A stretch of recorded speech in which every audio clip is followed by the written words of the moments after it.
Hello everyone, welcome to my channel the Vineet education. आज हम लोग बात करेंगे जैनिज्म फिलोसफी के अंतर्गत उसके मेटाफिजिक्स, एपिस्टीमोलॉजी और एक्जियोलॉजी के बारे में।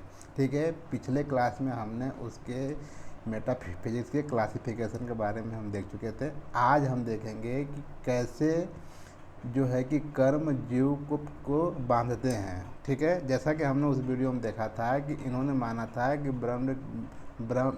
ब्रह्मांड की उत्पत्ति जो हुई है वो द्रव्य से हुई है।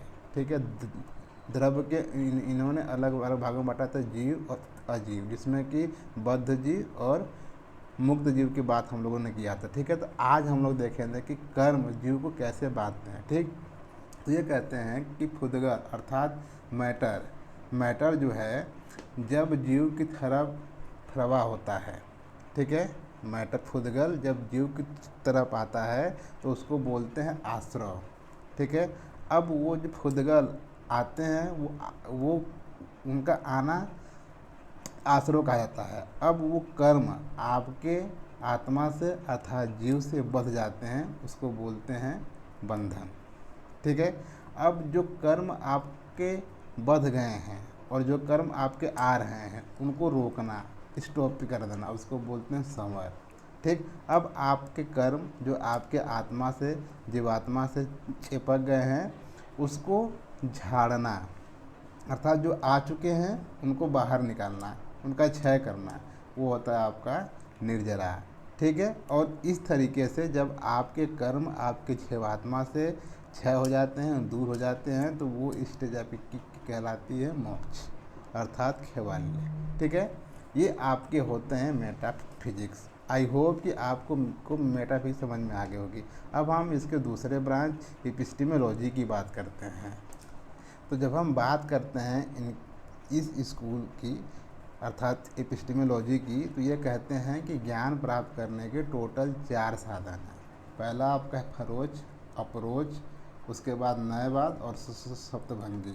ठीक है, तो जब हम बात करते हैं खरोच की, तो ये कहते हैं कि खरोच में 2 ज्ञान आते हैं आपके, मति ज्ञान और दूसरा आपका श्रुति ज्ञान, अर्थात ज्ञानेंद्रियों द्वारा जो आपने ज्ञान अर्जन किया है उसे बोलते हैं मति ज्ञान। और श्रुति ज्ञान मतलब स्क्रिप्चर द्वारा जो जो शब्द में जो चीज़ें लिखी गई हैं उसके द्वारा जो आपको ज्ञान मिलता है वो होता है श्रुति ज्ञान, अर्थात सुन के। और उसके बाद आपका अब खरोच नॉलेज, इसमें क्या होता है कि इसमें आता है आपका अवधि ज्ञान, अर्थात आप यहाँ इंडिया में बैठे हुए हैं लेकिन अभी आपके आपके माइंड में ये ज्ञान हो जाए, आपके बुद्धि में ये ज्ञान हो जाए कि ऑस्ट्रेलिया में क्या घटना घट रही है, वहाँ अभी क्या चीज़ें चल रही हैं। ठीक है, अर्थात आप जिस जिस भी जहाँ भी बैठे हुए हैं उस एरिया को छोड़ के कहीं और क्या घटना घट रही है, उस चीज़ का जब आपको ज्ञान हो जाए तो उसको बोलते हैं आपको अवधि ज्ञान। देन उसके बाद आपका आता है मन क्रिया ज्ञान, टेलीपैथी, अर्थात दूसरों के मन में क्या चीज़ें चल रही हैं उसका ज्ञान हो जाना आपको कहा जाता है मन क्रिया ज्ञान। और उसके बाद आता है आपका कैवल्य ज्ञान। कैवल्य ज्ञान जो है ये आपका संपूर्ण नॉलेज बोला जाता है, संपूर्ण ज्ञान। इसके बाद कुछ भी जानना शेष रह नहीं जाता। ठीक है, ये आपके आते हैं 5। देन उसके बाद ये कहते हैं कि इसको प्राप्त करने के 2 साधन हैं।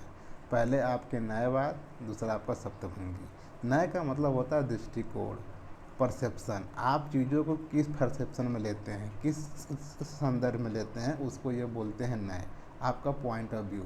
सप्तभंगी का मतलब है कि देखने के 7 तरीके, किसी भी चीज़ को देखने के जानने के 7 तरीके होते हैं जिसको सप्तभंगी कहते हैं, जिसमें आप कहते हैं शायद अस्ति, शायद है, शायद नस्ति, शायद नहीं है, शायद अस्ति च, शायद नास्ति च, शायद है भी, शायद नहीं भी है, शायद अस्ति अब व्यक्तव्यम, शायद है बता नहीं सकते, शायद नहीं है बता नहीं सकते।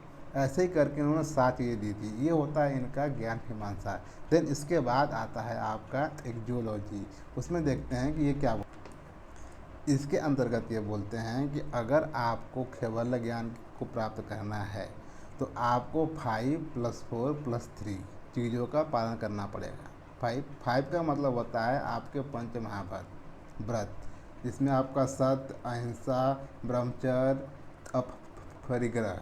ठीक है, ये सारी चीज़ें, और अस्ते अस्ते हैं ये, ठीक। देन उसके बाद आपके आते हैं 4 खसाए, जिससे आपको बचना है, जिसमें आपका है क्रोध, अहंकार, मोह और लोभ। इन 4 चीज़ों को आपको अवॉइड करना है, और पंच महाव्रत का पालन करना है, और त्रिरत्न का पालन करना, जिसमें आपके आते हैं सम्यक दर्शन, सम्यक ज्ञान, सम्यक चरित्र। सम्यक दर्शन का मतलब क्या है कि जो भी तीर्थंकर द्वारा ज्ञान दिए गए हैं उसमें आपको विश्वास रखना, ठीक है। उसके बाद वो जो दर्शन है उस दर्शन का आपको नॉलेज होना, उसका ज्ञान होना, और उसके अनुसार आचरण करना, वो होता है आपका सम्यक चरित्र। तो आई होप कि आपको जैनिज्म के तीनों ब्रांच समझ में आ गए होंगे, मेटाफिजिक्स, एपिस्टेमोलॉजी और एक्जियोलॉजी, ठीक। तो मिलते हैं हम अगले वीडियो में। अगर आपको वीडियो अच्छी लगे, वीडियो इन्फॉर्मेटिव लगे, तो आप चैनल को प्रमोट करना ना भूलें। Thank you everyone, keep learning.